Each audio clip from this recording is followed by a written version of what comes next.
itong style ng gobyerno, if they want something outside of hindi madala ng o kulang o hindi madala ng Congress o kulang yung flow ng sentiments, yung tawag nila ng popular will ng tao, ang nangyayari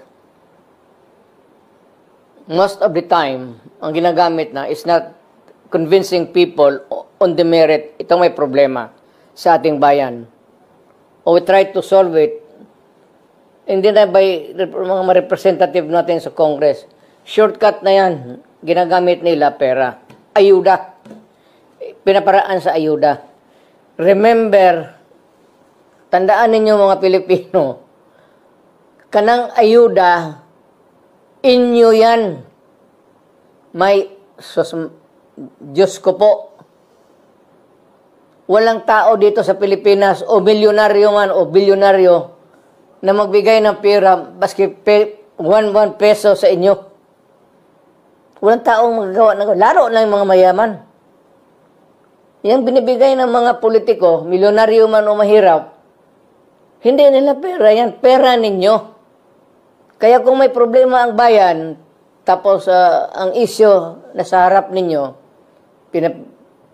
you are made to choose in either referendum or plebiscite, maawa naman kayo sa anak ninyo, future generation. Isipin ninyo yung problema.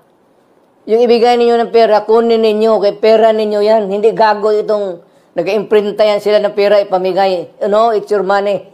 Ninanakaw nila yan, yung iba.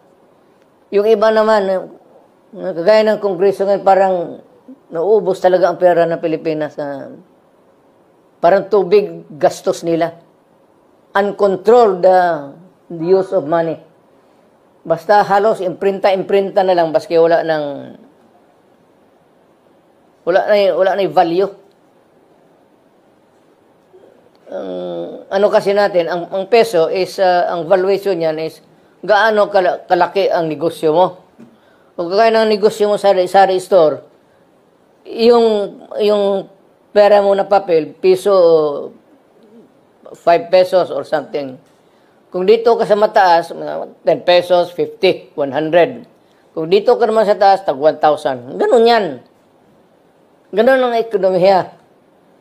Kung nandito ng ekonomiya natin, yan lang may ibigay natin. Kasi kung baski na bigyan kayo ng sobra-sobrang pera, yung pera mabibili ninyo, mauubos yan. Kung ganun kakapal, kasi ganun kamahal.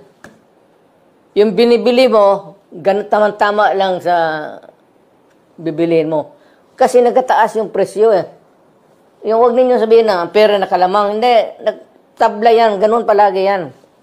Hindi pwede yung Carne Norte, bababa lang, tapos tataas yung pera mo na mabibili. Ang Carne Norte, habol yan pati sardinas. Ganun ang laro dyan. Kaya kunin mo yung pera, gastusin ninyo, huwag kayong mahiya, huwag kayong tao na mag-guilty. Hindi karapat-dapat, pera ninyo yan. Walang tao dito sa Pilipinas na gago nagbibigay ng pera sa sariling. Pera, ayuda. Huwag ninyong, huwag kayong magkaroon utang na loob. Pera ninyo yan. Nilalaro lang tayo. Tanggapin ninyo yan, pera ninyo. Sabihin ninyo, dagdagan pa ninyo.